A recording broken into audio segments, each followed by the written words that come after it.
depicting himself as a pregnant man. Because he understood that the gestation, the nourishing factor, the sustaining factor, the mother in him was what he wanted to depict not just as a man, but as a woman. And the same is true for Hatshepsut. She was not acting the part of a man. She claimed ascendancy through the throne through the same God that the men did. But no one even tells you that it was a woman that elected her. But that's to come down the road. To get back to this, I am she, he, who evolved him herself under the form of the essence Kepra. I, the evolver of the evolutions and developments which came forth from my mouth. No heaven existed and no earth, and no terrestrial animal or reptiles had come into being. I formed them out of the inert mass of watery matter. I found no place whereupon to stand. I was alone. And the essence, I call them essences. They're also called natures. The essence Shu, or air, and Tefnut, water, had not gone from me. There existed none other who worked with me. I laid down everything, the foundations of all things by will, and things evolved themselves therefrom. I united myself with my shadow and set forth Shu and Tefnut out of myself. Thus, from being one essence, I became three. That is the original Trinity there. It is so important to see where we get this. I became three, and Shu and Tefnut gave birth to Nut and Geb. And Nut gave birth to Usir, Aset, Setesh, Nebetet, and Heru. At one birth is not Adam and Eve. It's five. But those are psychological personalities that were created within the consciousness of the human being. And that is what set the human being, or the hominoid, from the hominid. At that point, we separated. And then we went on to consciousness. But I'm telling you this story because remember when we talked about the carbon being on the ground? This is the story. Because remember Nut now, Nut and Shu and Geb. Shu finds Nut and Geb. Remember, Nut and Geb come from Shu and Tefnut. Now, Shu is air, Tefnut is moisture. Now, let's get into what we teach children today. Because there was carbon on the earth. But in order to bring forward life, air had to separate the sky or the atmosphere from the earth, and then what occurred is that Nut gave birth to the sun that gave birth to life on earth. Let's talk science.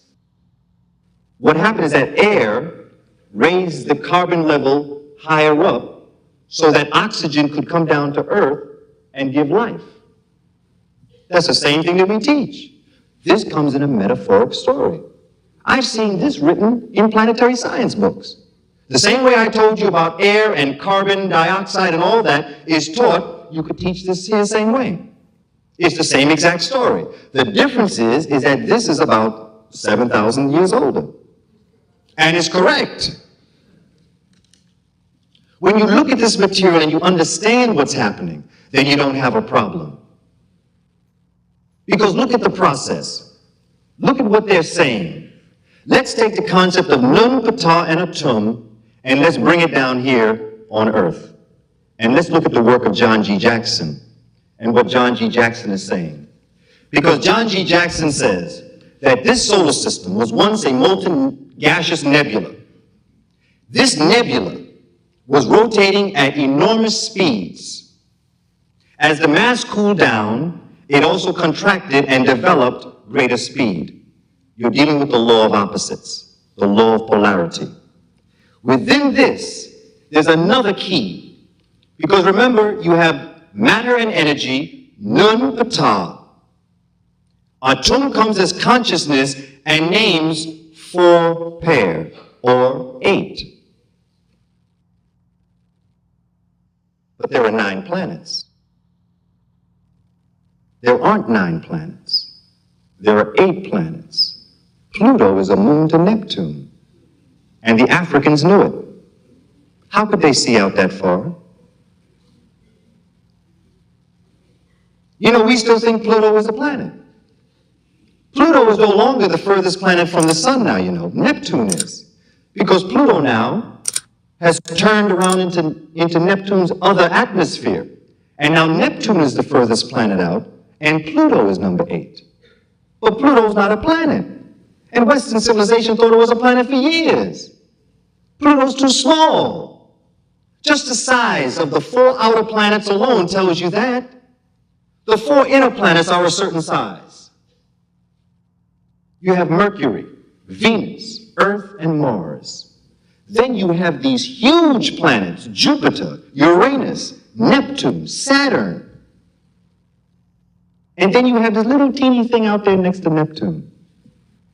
And they tell you it's a planet. By the nature of its size, it couldn't be a planet. But that's not the point. How did the Kemites know this? If they didn't know all this, how could they have known this? How could they have known this? Because they had everything necessary to do it. There's no question that they had what was necessary. You see, we're in a fog. We believe what they have taught us. We believe that what they say is true, and we don't open ourselves to a much greater horizon. They've kept a wool over us. You know, it's like someone putting you into a room, and you thinking that's all there is in life, until they open up that door and show you the world. It is so key that we know this. The ancient Kemites were so brilliant. And as I begin to look at the work that they've done, you begin to see exactly how brilliant they are. But the only thing is that I think that they were around far longer than we think. I also think that the Sphinx is at least 10,000 years old. And I'm sure that the Sphinx is a woman. It is not a man. Just by the structure of its face, it's not a man. Just looking at it is not a man. And looking at when it was built, you would have had to have seen it was built during the times of matrilineal. But we don't know this because we still have people like Patrick Daniel Moynihan attempting to intimidate us, to make us feel a certain way. I was going to say something, but I'll leave it alone. Because of time, and because people are beginning to compare me to, in my time anyway, to Steve Coakley, I think I'm getting a hint here somewhere. I understand that he turned the lights out in New Jersey, he stayed so long. But I think the one thing that Steve Coakley and I have in common is that we're trying to take billions of years and trying to do it in our lifetime, and it's not going to happen. Because I came with so much to talk to you about, but there's so little time to really develop the things that we'd like to do. But I knew that I did have the time to at least begin some concepts with you, to begin to look at some of the things that our ancestors were doing, because clearly they knew what was going on. And if I may give you another example, I want to talk about the hymn to Aten for a while, because that was another question I had for our brother, Dr. Theophilio Benga. Because in the hymn to Aten, this is what it says. You make the seed develop in women. You create the semen of men. The son/daughter in the bosom of her mother. Your rays are on the earth. The sun is far, but it remains near. What we're saying here, and I said to Dr. Obenga, I said in the hymn to Aten, the priests and the priestesses are saying that the sun is the reason why the plants are green. And I said, if they knew that the sun made the plants green, could they have known about melanin that made humans black? And he thought about it, and he gave an answer. There was a brother sitting in the left-hand corner that wanted to move him a little bit further, and I'm so glad he did, because I was going to let it go. He said, but what Brother Coleman asked you was, could they have known about melanin since they knew about green? If you know plants are green by the sun and you look at yourself, then do you know about melanin? He said, that there are parts of the hymn to our 10, and he went down and he read it. He said, not only did they know that in the hymn to our 10 that the sun was the reason why plants were green, but that they also said that the sun, ye the mighty force in the sky, are the reasons why the languages of the worlds are divided and the complexions of humans are different. Now, they might not have used the word melanin, because that's not an African word, as we know it. But if they knew that the sun made people's complexions different, they would have to know the impact that made it different. So they may not have called it melanin, but they knew what made them black. And that's written in the hymn to our 10. This is key psychology. This is key biology, because they knew it back then. And they wrote about it back then. So obviously, they were doing a lot of science work. There's a lot of different medical papyri that talks about operations that they were doing on people's necks, on heads, eye surgery. All of this was here in ancient Kemet. All of this was taught in the text that we should teach our children. Teach them that, because they can learn it and they can excel. And then finally, the law of polarity. Let me take you through an exercise.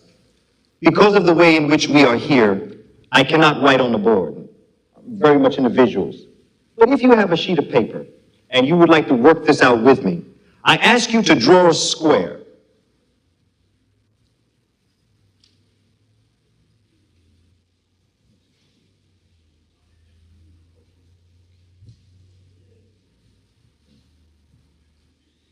In the right-hand corner of your square, please put the letter A.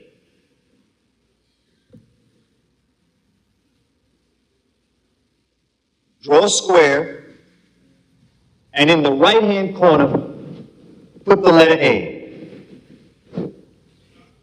At the top right-hand corner of your square, put an A, right in that angle.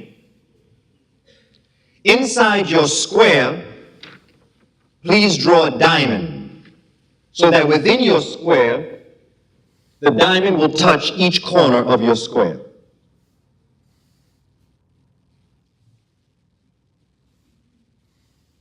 In the top of the diamond, please put the letter B. B as in Booker. I'm talking about always relating things, gotta relate it.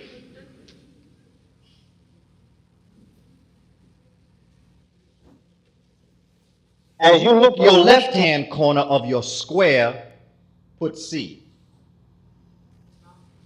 Top of the square, left-hand side, put C. In the inside of the square, because we're going to write things on the outside. Underneath that, in the diamond, put D. Diamond. Left-hand side of the diamond, put a D. Say again? No, right in the diamond. The left side of the diamond. When you get down to the left lower square, put E. Then in the lower diamond, put F.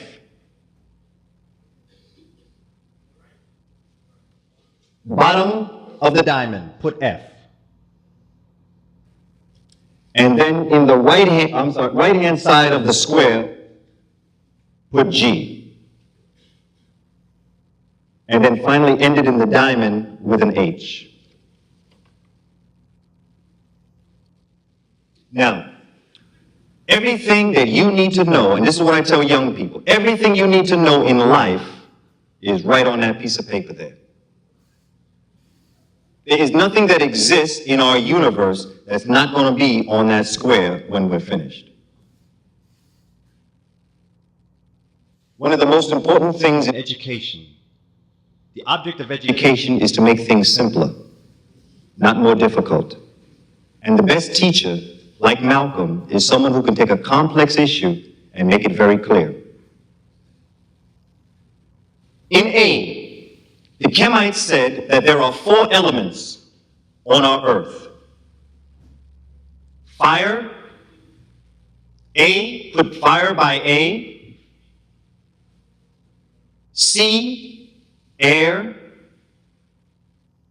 E, water. G, earth. They said that every element has a characteristic. And they said that both fire and air can be hot. But by the law of polarity, if B is hot, F, which is opposite B, must be cold.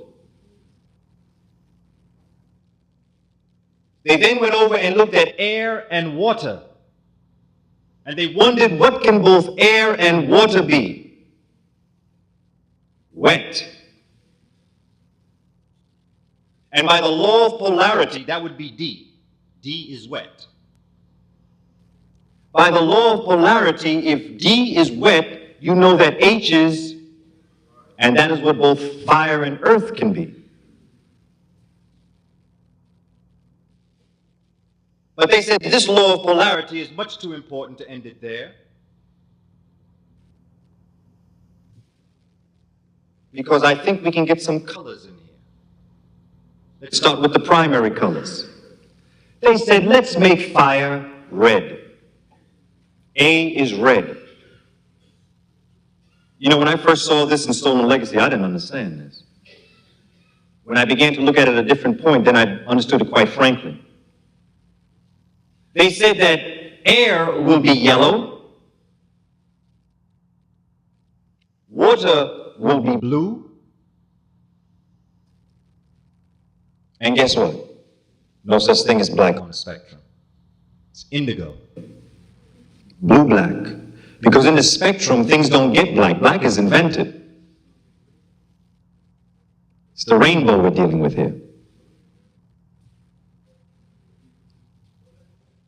I'm sorry? Indigo is G with earth. Now we're teaching our children primary colors and secondary colors. All of a sudden we having all these problems. Put it on a square. Because between fire and air, red and yellow becomes orange. B is orange. When you mix yellow and blue, you know that D is green. When they said, they looked at blue and they looked at indigo, and they said, so nice, gonna do it twice. So F, indigo repeats itself because on the rainbow, as it begins, so too does it end. After blue, at F is indigo. And remember, earth is also indigo. And indigo finds itself on the color spectrum twice. Well, what color do you get when you mix red and indigo? Purple. The first color you get in the rainbow is red. The last color of the rainbow is purple. Enough? No. They say you can get something else. They said there are 4 atoms on our earth. Carbon, nitrogen, oxygen, hydrogen.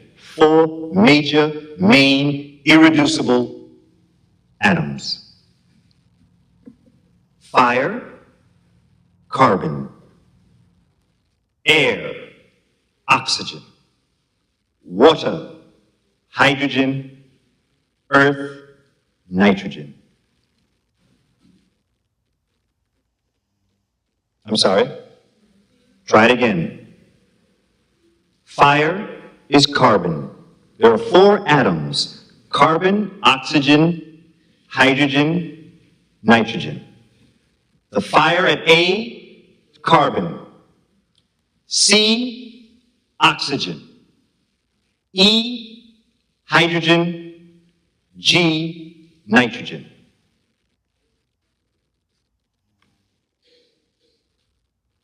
Let's go back to John G. Jackson's work and look at the law of polarity. And please, I would like to read this because I don't particularly like to read, but there are times when I think it's very important because I don't want to get certain information wrong. Check this out. He's talking about life on Earth and what brought it into being. This life must have originated when the Earth developed a temperature that was neither too hot nor too cold. Of the 100-odd elements, 109 to be exact, of the 109 elements which the stuff of the universe is composed, only a very few show an affinity for life. Living matter consists mainly of atoms which possess the property of forming large molecules. Atoms of hydrogen may combine to form molecules of hydrogen, H2, H3. Or atoms of hydrogen and oxygen can combine to form molecules of water, 2 parts hydrogen, 1 part oxygen, H2O. H2O2, hydrogen peroxide.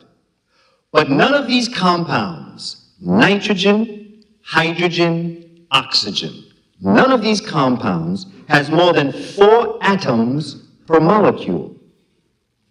The nitrogen compound behaves in a similar manner. But if to the atoms of hydrogen, oxygen, and nitrogen we add the carbon atom, a most extraordinary thing happens.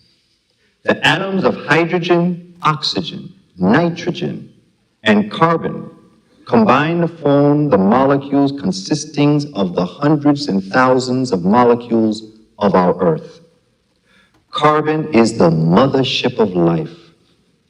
It is of prime importance to the chemistry of life because life first arose in the warm primeval ocean of none. Think about it now, we're on Earth now. We're not in the universe with this none. We got a new none on Earth.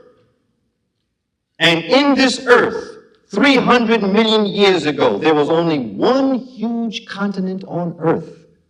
And Western civilization calls it Pangaea. The African landmass.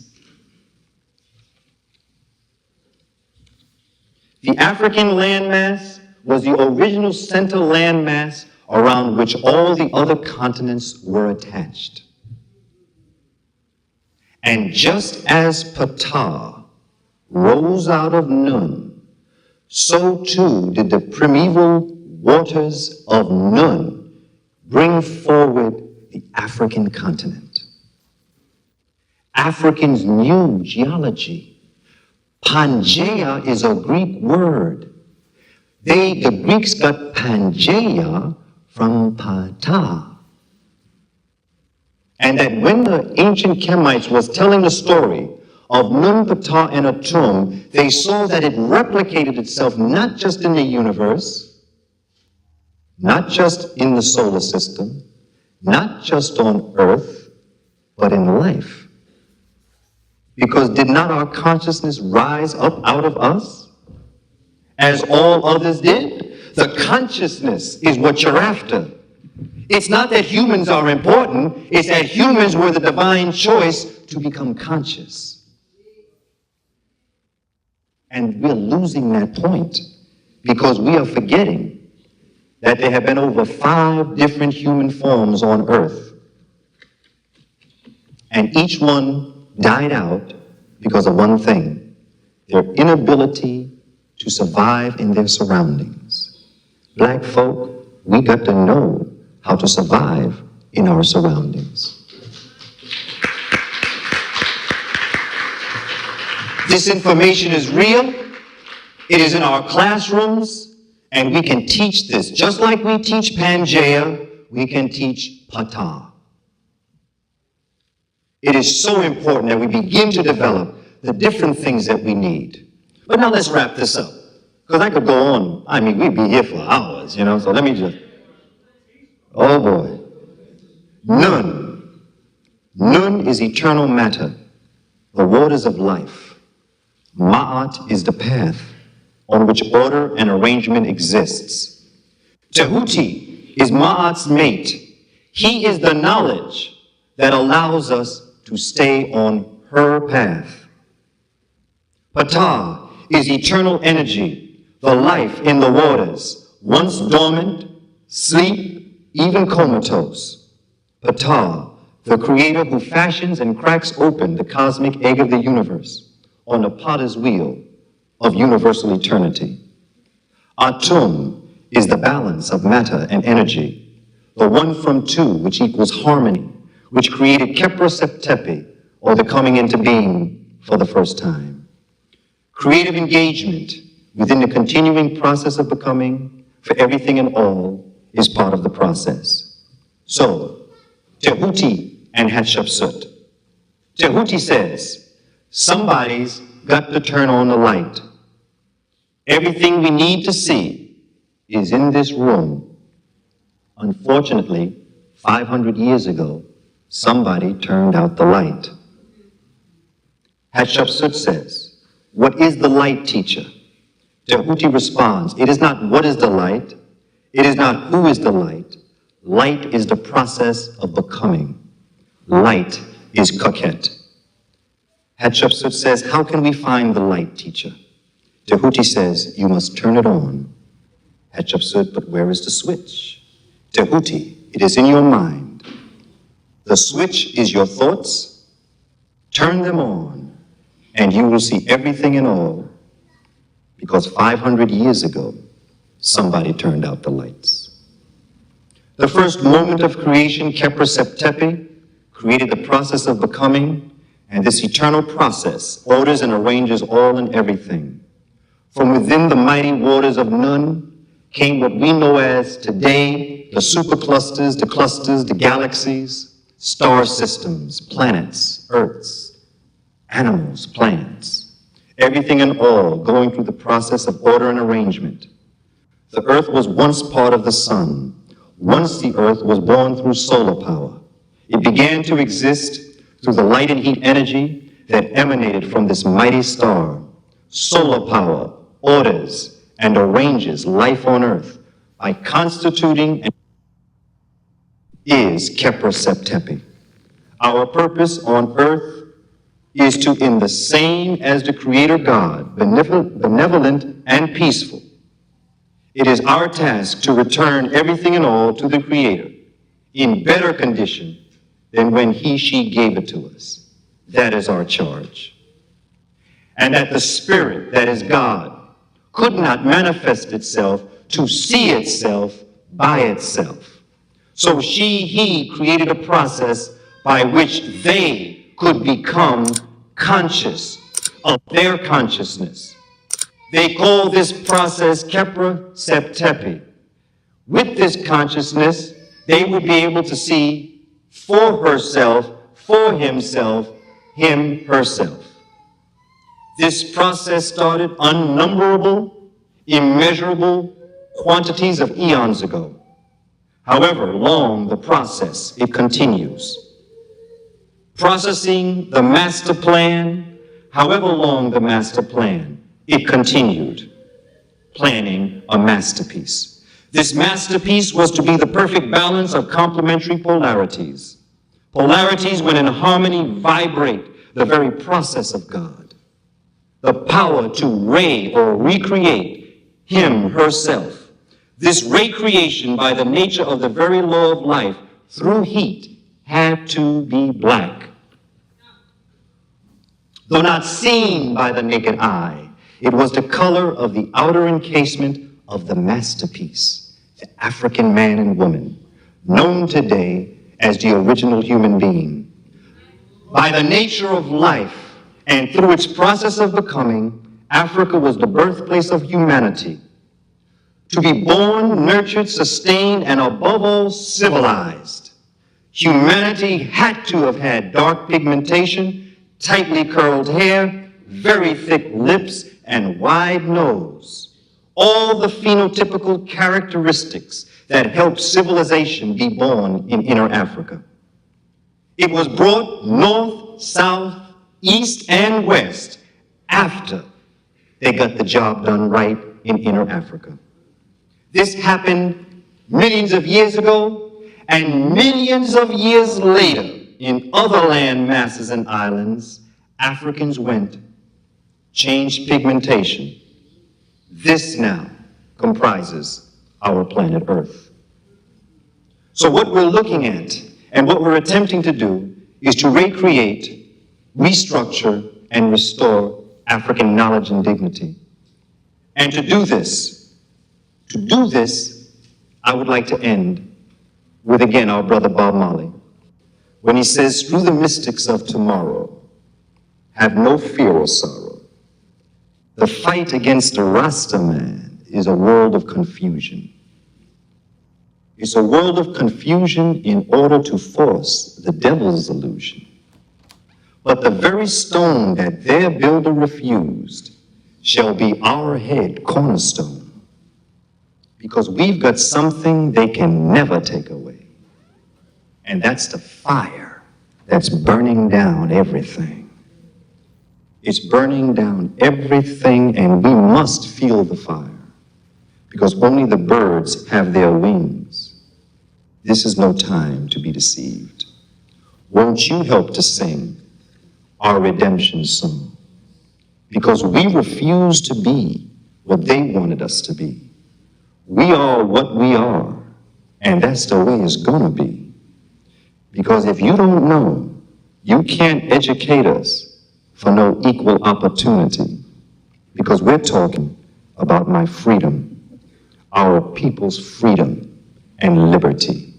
Shemem Hotep, my brothers and sisters, I'm only satisfied.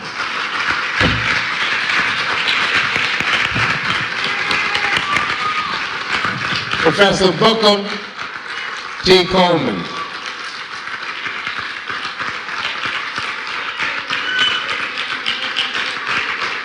Professor Booker T. Coleman.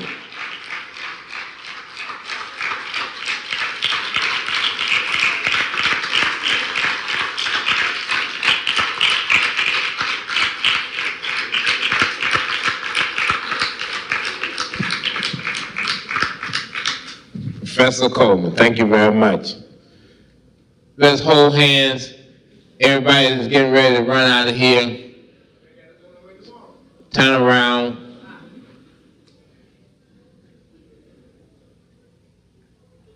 We don't have nowhere to go. Most of us are unemployed. Don't need to run out of here. I know I don't have anywhere to go.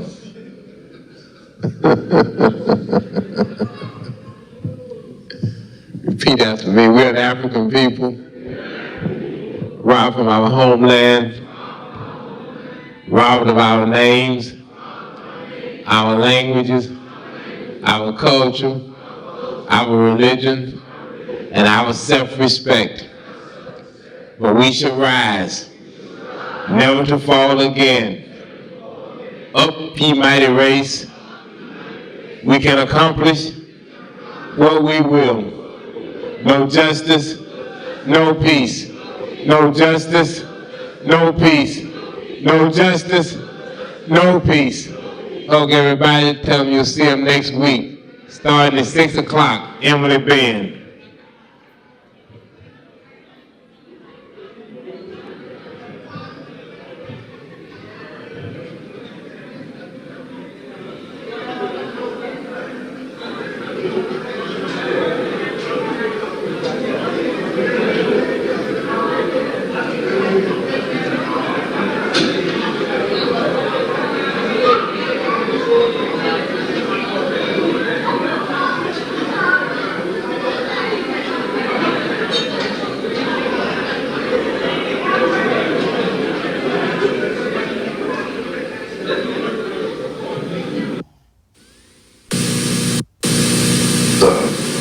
Dynamic scientist that America has ever produced. I'd like for you now, if you could just segue on into the Moors. You did say something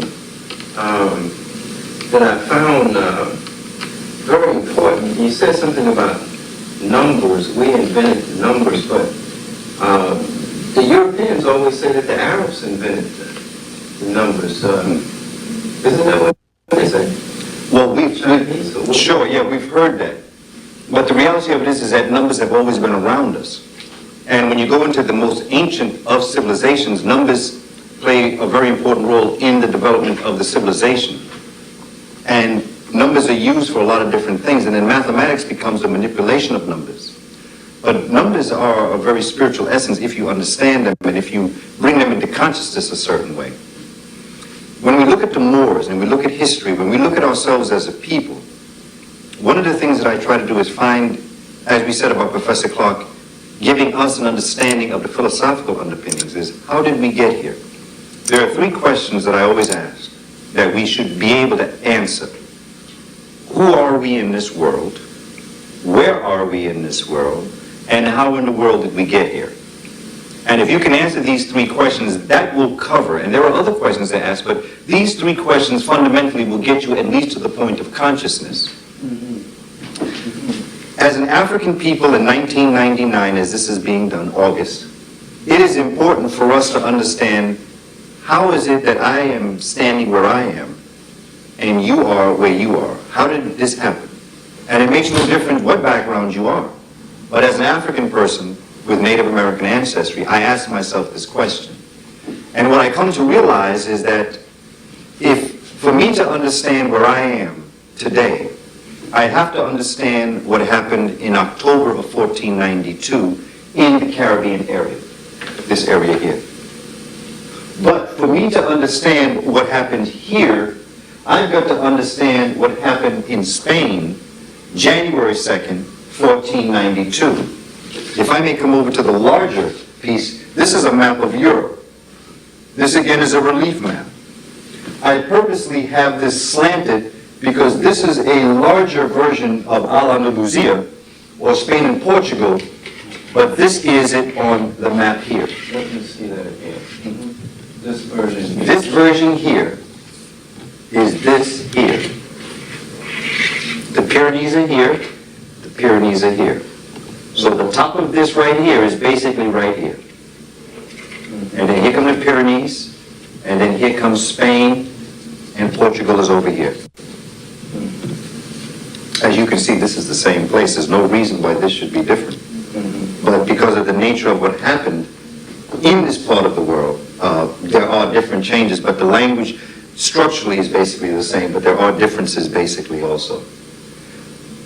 To understand what happened here, January 2nd, 1492, you have to understand the Crusades.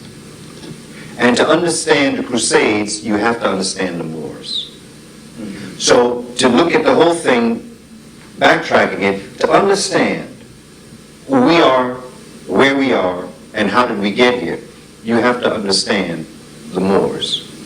Because from 710 AD, there comes an event that changes history. Because had Africans not traveled from the northern part of Africa into Spain and Portugal, bringing with them first and foremost, they brought soap.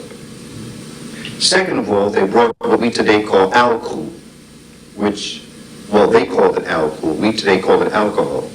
Because Europe was dying at large numbers through the Black Plague, or the bubonic plague. I didn't even tell you why they call it the Black Plague.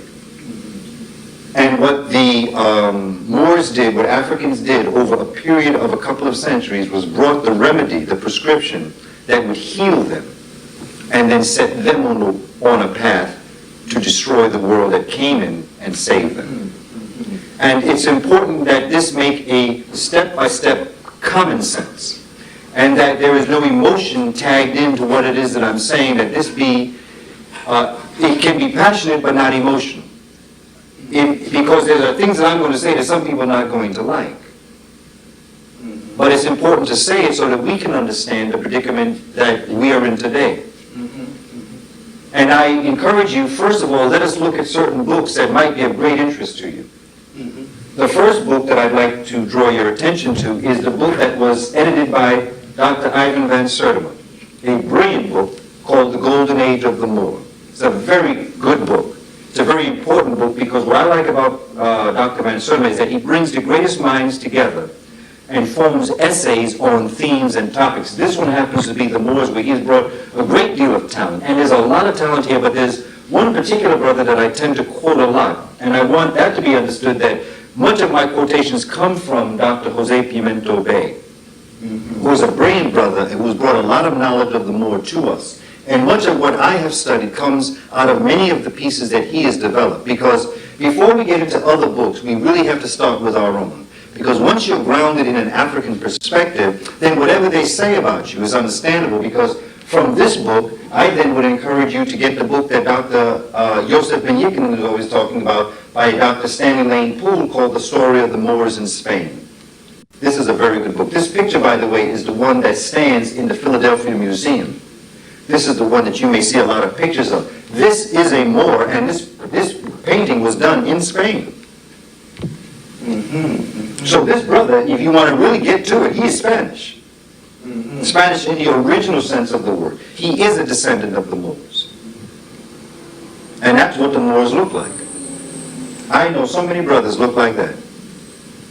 The next book that helps you understand the vast trade and understand the underpinning of the Moors. The Moors had to have had a working knowledge of the world for them to be able to create the kind of trade that they created. You cannot be trading in materials from distant parts of the world if you've not been to those parts of the world. You can say that it was brought in, but chances are, if you're dealing with it, chances are you brought them back or somehow bought them from someone, but the trade obviously was being done by the Moors. So the Moors obviously had a golden trade. They were not just a people, they were a people with a civilization and a trade in place. And it's important that once that's grounded, then you can understand why they would have done the things that they did. And then, of course, the next book that I found very interesting was a book entitled Spain, a Land Blighted by Religion, by Joseph Lewis. That's another very interesting book that will give you some more information on the Moors. Now, from these four books, just in the golden age of the Moor alone, there's such a large encyclopedic reference library that if you wanted more information on whatever area you wanted, you find it here. So these four books are a strong foundation for us understanding who the Moors were, where that word comes from, and all of the confusion in terms of Arabs. There's no such thing. Arabs don't really exist as a people. The Arab people are a combination. In fact, I don't even call them Arabs. I call them Afrabs, because the nature of being an Arab means you have to be African. Just like in terms of being Jewish, in the sense of the ancient word Jewish, the word Semite. There's no such thing as a Semite. I'm a Semite. African American's a Semite. Semite means mixture. Semi meaning the mixture, the semi. Not only that, but the word Semite is not used as a people, it's used as a language. It's a Semitic language, which meant that in this part of the world, languages of the northern climate and the languages of the southern climate came together, mixed together, and created a Semitic tongue, or a tongue, a language of mixture, all in this area here. Arabs, as we know as a people, didn't exist prior to the Prophet Muhammad. Blessings on that brother's name. They didn't exist. No one referred to Arabs prior to Muhammad. They didn't exist. They were people, but they were independent nations. Some people call them tribes. I tend to stay away from that word because of what it means, but they were independent nations. It was the faith system of Islam coming out of Africa that united these peoples together. Prior to that, you did not have a unity of people in this area. Coming out of Africa? Yeah, absolutely. Well, when you look at the history, what we know is that Mecca, from what we're looking at in the works of many of our scholars, that the Kaba that is used as a centerpiece to Islam, that essence that they must walk around, that black essence, and I want to call it an essence because I don't want to call it out of its name, but that stone that they walk around, that huge piece that they make their hajj for, is believed, and research shows, is one of the relationship temples to the Grand Lodge of Luxor. And that in fact, that used to be an astronomical observatory. And that the only thing that is left behind is this black essence that people use to revere, and that is when you make your hajj. That's how important astronomy is. Most of the constellations and stars that we speak about are not in the Latin language, they're in the Arab language. But in the Afrab language, we have to remember what was going on in this part of the world. That in fact, it was Muhammad, the prophet, blessings on that brother's name, that had gone into Mecca and was having problems with the families of Mecca. So therefore, he came back to Medina. That is why I say to anybody of Spanish background, of Hispanic background, if your name is Medina, that is not a Spanish name. That's an African name. If your name is Alvarez, anything with Al in it is not a Spanish name. That is coming out of the Al-Islam, the whole Alvarez, or whatever that may be. Whatever your name with the A-L is an African name. The reason why I say that is because when the Prophet returned to Medina to plan his next strategy to move into Mecca, he sent Bilal, his adopted son, to Ethiopia. And it is believed that he sent him to Ethiopia and he gathered not just the people, the Ethiopians, but he also learned the faith system, because Islam as we know it did not exist in this part of the world during this time. Not only that, but Islam really as a faith system in this area developed after the Prophet's transcendence. But in this part of the world there was a lively faith system that had mixed the Amen priesthood with the Aten priesthood. The Aten priesthood being what Judaism came out of, and the Amen priesthood is what Christianity came out of. There were groups of Africans in this area that decided to take the best of both, put it together, and in the mountains and Ambas of Ethiopia and Sudan, they developed this great faith system that Bilal came into. He learned it, he stayed with them for years, and when the Prophet called forward his son to return, to go on together to Mecca to take it, Bilal brought back thousands of Ethiopians with this faith system that Muhammad then adapted. Now, I know people don't like to necessarily hear that because we create myths around people, and I'm all for that, but I'm a historian, and I'm a student of Professor Clark, and it's important to separate myth from reality. And the reality of it is that the Islam that we know of today is indigenous to the African continent. So it is not like Islam was brought into Africa. The reason why Islam was so accepted in Africa was because it was an African thing from the beginning. The same way with Christianity. The reason why Christianity was accepted was because Africans knew, when they saw this new faith system coming back over, they said, wow, I know we taught you this, but it certainly didn't look like this when we taught it to you. It came back differently than when it had come out of Africa. But all of these faith systems came directly out of this. However, to return back into an ancient time, contemporaries of the ancient Kemites in this part of the world, even going back beyond that, there is a piece that Professor Dana Reynolds talks about, where she talks about a group of Africans in the ancient world known as the Garamantes. The Garamantes are in fact the ancestors to who the Moors would be, who Hannibal is, or who Hannibal was, and the Africans in this area, who the Phoenicians were, who the Carthaginians were, or the Cartadas peoples. All of this area here came out of an African group known as the Garamantes. And they were African people, African language, indigenous. Absolutely, and there was no distinction between the Kemites, no distinction from the Nubians, no distinction from the Monomotapa Empire. There is a cultural unity in Africa. Much of what we are experiencing today is a rewritten version of what the Western world would like us to believe. When we do our research for ourselves and we build upon our own structure what we believe, then things will change. Dr. Wade Noble says correctly, power is the ability to define someone's reality and have that person accept that reality. What they have done is that they have told us who these people are, and we have accepted their definition. We have not accepted their definition. We are defining what we see through the work of our own scholars.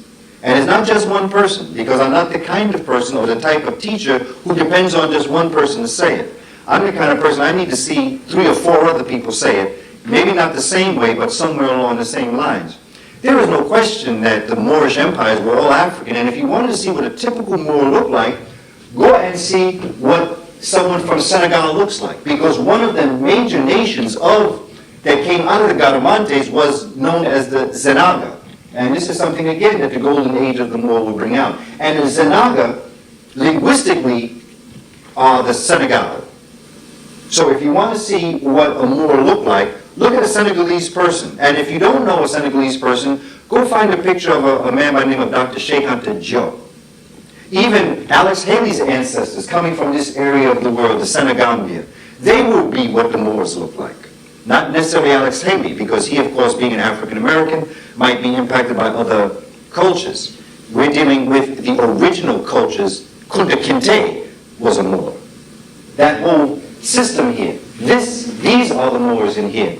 And it's not surprising that you would see Ghana, Mali, and Songhai coming out in the Middle Ages, or what's so-called 1211, because you have the whole nations already here. And please don't tell me that Afrabs came here and built the University of Timbuktu in a couple of hundred years, when we already know that this knowledge taught in Timbuktu was in Africa for thousands of years before the so-called Arabs had even come out. Their northern part had come out of the mountains, of the Caucasus Mountains. So we know that this information, Timbuktu had every reason to exist long before Islam. In fact, I would dare say that it was Timbuktu and other places like that in Central and West Africa that gave birth to the whole Islamic thought. That then would lead to the conceptualization of the faith system. So it is indigenous to this part of the world that Islam would come. And not better or worse, it's just that's where it originated from. Yes. So please continue. Okay, so you have these Garamantes, you have the civilizations that are growing and developing, you have the Nak culture all here, although they may not be what's involved up here, but you have civilizations throughout Africa. So there's no reason why it would be a surprise that they would be able to do the things that we're about to talk about. There's a great deal of intrigue, but let's just go back to Egypt. Let's go back to Kemet. And let's start with the Greeks in 332 BC. That come in, and because of the way in which Cambyses in 525 and the Persians treated the Kemites worked with Alexander to expel the Persians. The Greeks come in and set up house, but they can't exist. So in 30 BC, the Romans come in and take over. Were Greece ever a nation state? Why did I say that Greece never became a nation state? Because the same reason that the Arabs never had a real nation state until they were unified around a single thought. There's no way, because the Greek city-states as they existed were in eternal warfare anyway. That's all they understood was war. And so what developed was they latched on to the Kemetic thought. But the Kemetic thought was never really theirs. So they never really had a true ownership of it. So they were never able to amass into that working unit because they never really created anything here in their homeland, because much of who and what they were occurred in Egypt. That's why they moved their capital. Yes, and Rome did the same thing. And here in the United States, we've got Memphis, Tennessee. And we've got Cairo. All of these come directly out of these concepts. They moved their capitals here, and every major nation from the beginning until this very day has studied in Egypt, including Hitler. That's why he had the eagle or the bird on his hat. That's where he got the swastika from. That was an Egyptian symbol that balanced the yin and the yang, the male and the female, the law of polarity. He took that to be a symbol of this new white supremacist nation that was about to rise and take over the world. This was his balance, was the Urugu balance, man with man, not realizing that the perfect union is the male and the female. But see, when you're on that white supremacist mentality, you think things that are out of nature. And so this is what every nation has looked to Egypt, because Egypt's climate allows for things to exist for long periods of time. That's Egypt's secret, it's so dry. When you get into inner Africa, you get the rainy season, you get the monsoon. All in this area here, very difficult to preserve things over thousands and thousands of years. Yeah. But in Egypt, you have the ability that dryness of the land keeps things in place, whether it is paper, whether it is stone. You don't have the wearing away. In this day and age, although we believe that there was great floods in Egypt at one time, thousands of years ago, in contemporary Egypt and going back to the Pharaonic period, there was an open sky. This is why you see Africans traveling north. Because as they moved away from all of these, they tested astronomical ideas, but as they traveled further north, Kemet became, or Egypt became, the center point, because they could see the skies better because there were no clouds. no rain.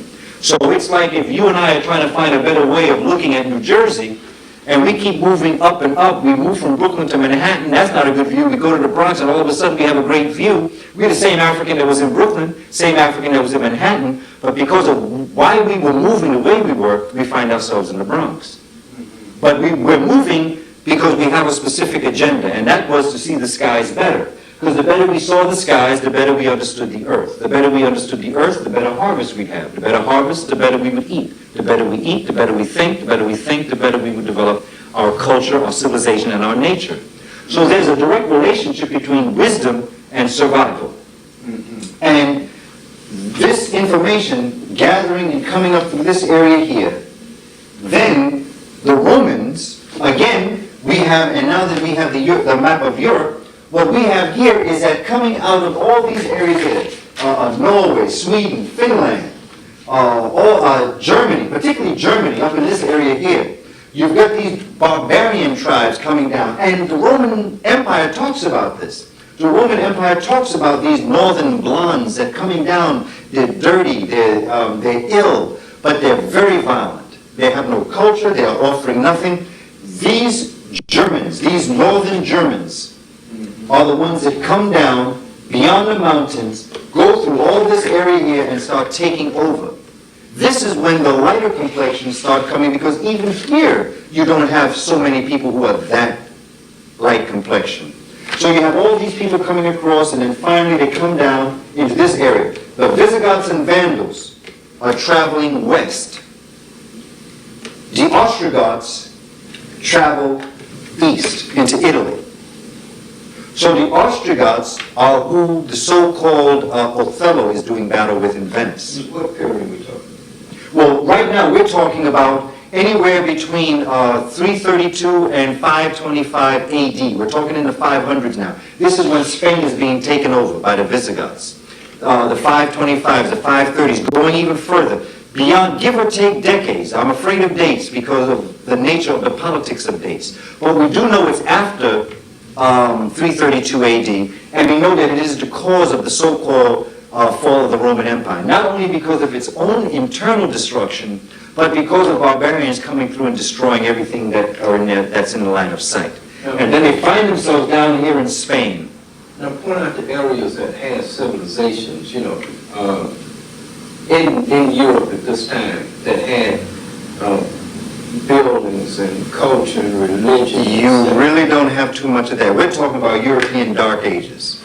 And the Dark Ages is the ages that Europeans don't like to look at. They don't like to remember that when the Moors in 710 crossed over into Spain, 99.8% of Europe was illiterate. They had no books, didn't have anything. Because remember what's happening, the Roman Empire is destroying all of the Kemetic knowledge, first of all. The Catholic Church is destroying all sorts of documents. They're destroying the fundamental civilizations in the places that they come to. How are they destroying them and why? Well, they're afraid of them. The Catholic Church is definitely afraid of a number of things that's coming out of Africa, particularly the Amen priesthood. Because, see, the Catholic Church wasn't what it was. The Catholic Church changed with Constantine in 332 AD. He's the one that changes the whole feeling of who Christ was. But in this time, 332, he's also doing battle with other parts of the world, and he's trying to consolidate the Catholic Church. He's really trying to consolidate a force that will become a major force of the world. So what he does is, since he knows he can't beat Christianity, he overtakes it, he usurps it, and he changes the definition of its central cult figure, Jesus the Christ. And he changes Jesus the Christ from a supernatural, extraordinary human being into a human being that is God. The African priesthood, the Orthodox Egyptian Coptic Church, and the Ethiopians don't want any part of this because they know that this is not the way in which their spirituality is. So he calls a meeting. From the moment that the Africans move away from the Roman Empire, that's when Rome starts having problems, but people don't want to talk about that. The barbarians come down and overtake it. But what Constantine attempts to do is he sidesteps the Roman Empire into the Roman Catholic Church, and the emperor becomes pope. Therefore, the Roman Empire doesn't fall, it sidestep, but it loses its state power in a sense because it becomes more spiritual. However, that's not enough to fight these barbarians who don't care anything about God. So they come down and they kill off and they destroy whatever has already been developed, which is not much, but there's just a little bit of something left over from the Roman Empire that was left over from what they learned from the Greeks, or what the Greeks learned from the ancient Kamites. Now, just one thing, and I hate to interrupt, but these Visigoths and these aliens that are coming down after the mountain, who are they? What are their history? They are basically coming out of these Germanic areas. All this area here, remember the 51st parallel that we talked about? The 51st parallel being basically right here. It cuts Europe in half. When you look at it, it just cuts it right across when you look at the 51st parallel. And everything north of this is cut off. So you have these people coming like Hamburg and Denmark. That's why you have, the closer you get here, the blonder, the lighter, the more blue-eye you get. So those were ice people. These were ice people coming down after the ice mountains had begun to melt during a warming period that began to melt the ice that had started from Greenland. And Greenland is right here. This is Iceland, this is Greenland. Greenland on this map would be more over here. But it is out of this area, because this was the last place for the ice to melt. Because remember, the Ice Age always started in Greenland and then covered the globe coming down this way. So that as the waters and the ice receded, the further north you got was the later in the period that the ice melted. So that by the time the ice melted up in this time, these Norway, Sweden, Finland, all this area here coming down, these are all the people because they are not indigenous to this land. They've only been hiding out in the caves while it was cold. Then they start coming down, so none of them are really Germans or Poland. That just happened to be the land they were in prior to their coming further south. So that by the time they get down into this area, these individuals have just totally destroyed the whole conceptual framework, so then you have the whole history of what occurs at that point. With people coming down and the Vikings and all the rest of that. They didn't do anything. Vikings didn't have anything. And the key of it is that the few things that they did have probably were borrowed or stolen from lands that they had gone to. So we have in this area here, if we can move to this 500, 600 year mark, we have Visigoths and Vandals who have come down and plundered this land. They are just living and just abusing the people in this area. Constantly just raiding them and stealing from them. And what happens is that word here gets to the people here that in Morocco and in Africa, that Spain is a very interesting place and that it has land there. They already know this because they're there, but in 710, Tarif, T-A-R-I-F, is sent across to look at the prospects of going into Spain. He comes back down, and in 711, he comes back, he speaks to his general Tariq, and in 711, Tariq and groups of Africans with some Arab translators move across and take Spain. And for the next couple centuries, battles ensue where Moors are literally going across this area into France and even impacting other parts of Europe, but not in large numbers. What's interesting is that we see that by the 1200s, we see Africans coming back, and again, a lot of this has to be researched, this is not written in stone, but what we find is that Al-Andalusia, or Moorish Spain, is bounded by certain things. And again, I encourage you, in The Moors in Spain, is where Dr. Stanley Lane Poole talks about the boundaries of what would become the African Europe.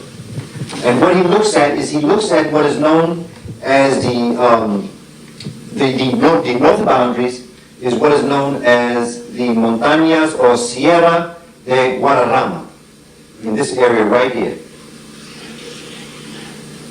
Going across to what is known as Coimbra. That's the northern boundaries of Al-Andalusia. And then they use what is known as the Ebro River to be their northeast boundary. And they come down the coast, across all this area here, come across, and that becomes Moorish Spain.